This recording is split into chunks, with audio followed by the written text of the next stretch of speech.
Now on iPress you get 12 nameable cams. And Jack's going to show us how to give the cam a name. So cam number 1 is now called Feed Advance. We'll turn the Feed Advance on the upstroke, so it's going to come on here at 13 inches. And then he'll set it to go off at 3.1 inches from top dead center. And it's that easy to set up your cams. So let's go ahead and let's do one more. So now Jack is giving cam number 2 the name Scrap Conveyor.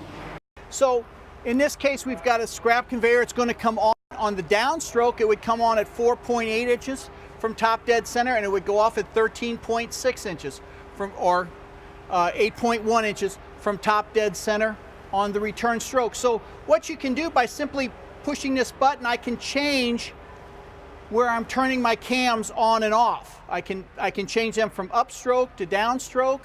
I can simply change the position of where I want that cam to come on and off by simply sliding the proper on or off to the position I want. It makes it very easy and very user-friendly for an operator to set up the cams, because not only is it easy to adjust, but also he's got his visual cues here. He knows if he's going to have a feed advance, he knows he wants that to go when the press is on its return stroke, so he would set those cams here on the upstroke.